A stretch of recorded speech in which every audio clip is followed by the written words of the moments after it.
Halo, balik lagi di channel Jare Mas Cipot.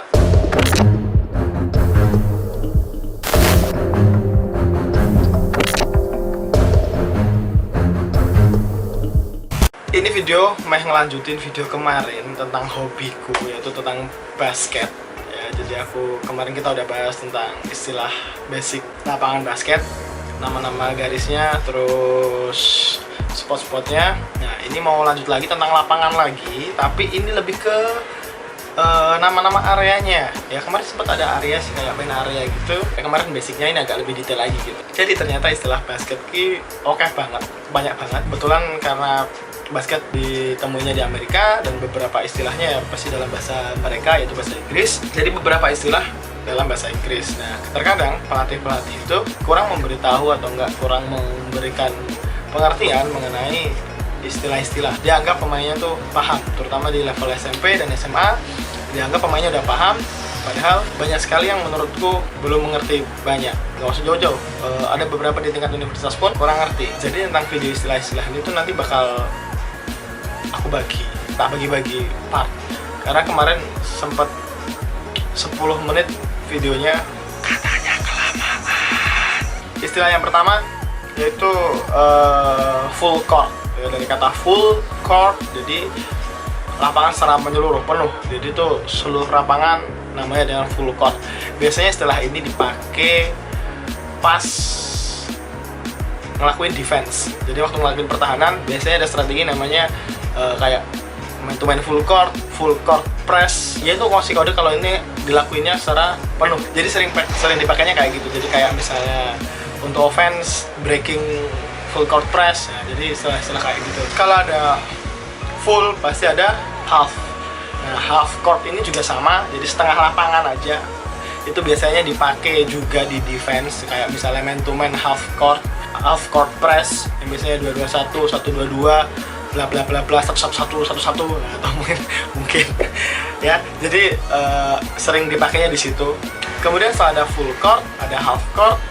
Terus saat kita melakukan serangan dan tahan, front court sama back court. Ini jangan kebalik-balik nanti ya.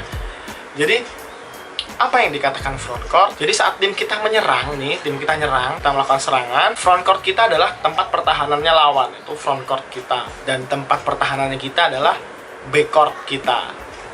Nah, begitu juga sebaliknya. Front courtnya mereka adalah area pertahanan kita, dan back courtnya mereka adalah area pertahanannya mereka. Kalau kita ngelakuin serangan cepat, kita ke arah front court. Atau kita nyerang, kita ke arah front court. Kalau kita bertahan, kita di back court. Terus, ini istilah yang kalau di bahasa Indonesiain agak aneh. Coffin. Itu kalau bahasa Indonesianya berarti kan kotak peti, kotak mayat. Jadi coffin ini ada di pojokan. Kemarin kan sempat kita bahas corner tuh. Corner ada di pojok, ada pojok 4 lah ya. Corner lah ya. Ada 4 pojok, corner. Nah, si coffin ini ada di semua sudut. Every corner itu juga disebut coffin. Ditambah lagi corner di half courtnya, di middle court, di middle line itu ada pojokan, ada 4 titik, ada 4 sudut ya. Jadi yang sudut siku-siku itu semuanya disebut coffin. Biasanya dipakainya pas misalnya ngarahin defense gitu, defense arahin ke coffin cowok. Nah. Kayak gitu. Jadi kadang-kadang pemain mikir coffin itu apa? Coffin ini apa? Sekarang lanjut ke helping line, atau bisa disebut garis bantuan. Jadi ini ada garis imajiner di tengah-tengah lapangan, di antara ring ke ring ya. Jadi full court gitu, membagi dua lapangan kanan dan kiri. Nah, ini fungsinya kenapa ada kayak gini, nanti ada istilah lagi, yaitu ada weak side atau yang disebut help side, atau strong side yang biasa disebut ball side. Jadi saat kita melakukan offense, weak side atau help side adalah daerah yang dimana tidak ada bola di situ.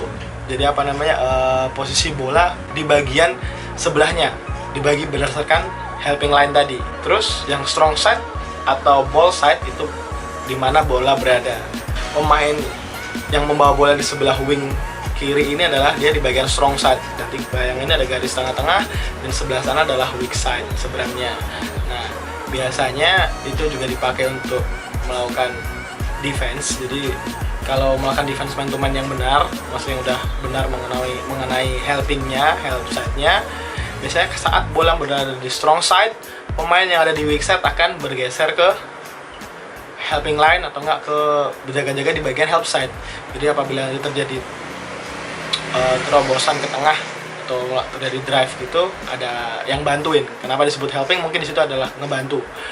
Kenapa disebut weak side? Mungkin karena tidak adanya bola di sana, jadi bola di sebelah yang strong side ya, atau ball side. Itu nanti kita bahas tentang offense dan defense lah ya. Kita bagi-bagi aja. Oh, by the way, hari ini aku mau bahas cuma 10 istilah ya. Kemudian ada namanya basket cut. Basket cut nih jarang dipakai, bukan jarang dipakai. Aku jarang nemuin pelatih yang teman-teman di sini sih, maksudnya jarang nemuin yang pakai basket cut. Cuma beberapa aja. Basket cut itu ada titik di deket ring, deket semicircle.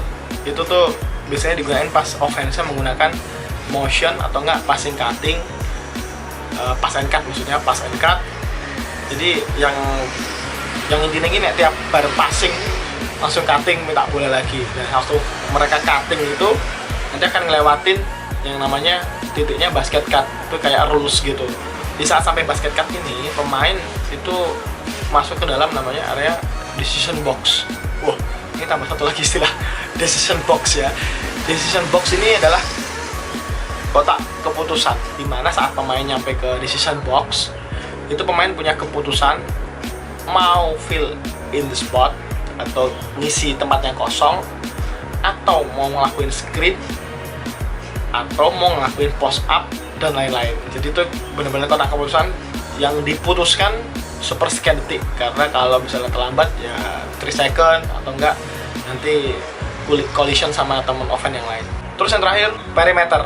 Nah, ini perimeter nih biasanya ada pelatih bilang shooting perimeter aja, shooting perimeter. Perimeter ini apa? Perimeter tuh, nah, menurut saya ya, maksudnya aku udah searching perimeter itu apa, tapi beberapa sumber itu beda-beda jelasinnya. Jadi yang simple aja, jadi simple ngertinya kalian simple gitu. Perimeter itu area yang dimana kita bisa melakukan tembakan, entah itu di medium, entah itu di 3 point line, di luar 3 point line, di top of the key, di short corner, di elbow, middle post, corner, wing. Nah, itu area perimeter, area dimana kita bisa melakukan tembak, dimana kita bisa ngelakuin tembakan. Nah, kalau yang NBA sekarang misalnya kayak shoot from the logo, misalnya kayak Stephen Curry, Trae Young, Damian Lillard, LeBron James, Luka Doncic. Nah, itu nggak tahu ya, maksudnya masuk perimeter apa enggak, daerah yang bisa ngelakuin tembakan dari tengah lapangan gitu. Cuman kalau general kita aja, pemain-pemain yang normal aja, yang nggak extraordinary itu kan perimeter ya daerah tembakan, daerah yang bisa kita nembak lah pokoknya. Oke, itu tadi penjelasan tentang beberapa istilah. Ada 10 istilah, yaitu ada full court, half court, back court, front court, terus ada coffin, ada helping line, ada weak side, terus help side, strong side, ball side, itu jadi satu tadi. Terus ada basket cut, terus ada perimeter, dan tadi ada tambahan satu decision box, jadi 10+1. Oke, jangan lupa like, comment, subscribe. Kalau misalnya aku ada yang salah, mohon maaf, silahkan dikoreksi di komen, silahkan ditambahin kalau bisa, biar teman saya pun tahu, teman-teman yang nonton pun tahu. Dan jangan lupa share ke teman-teman basket kalian, sosmed kalian. Oke, terima kasih sudah nonton video ini, mudah-mudahan bermanfaat. Untuk istilah-istilah selanjutnya akan ada di video-video selanjutnya. Mudah-mudahan ini bisa buat belajar di rumah, karena maraknya wabah COVID-19 ini. Jadi kita harus terpaksa nggak bisa basketan dulu, kita nggak bisa berinteraksi di luar, jadi kita harus social distancing biar tidak merebak semakin parah. Mudah-mudahan dengan video ini bisa sambil belajar saat kita nggak bisa main di lapangan. Jadi waktu kembali ke lapangan nanti kalian udah dapat ilmu baru dong. Oke, terima kasih sudah nonton video ini. Sampai jumpa di video selanjutnya. Ciao.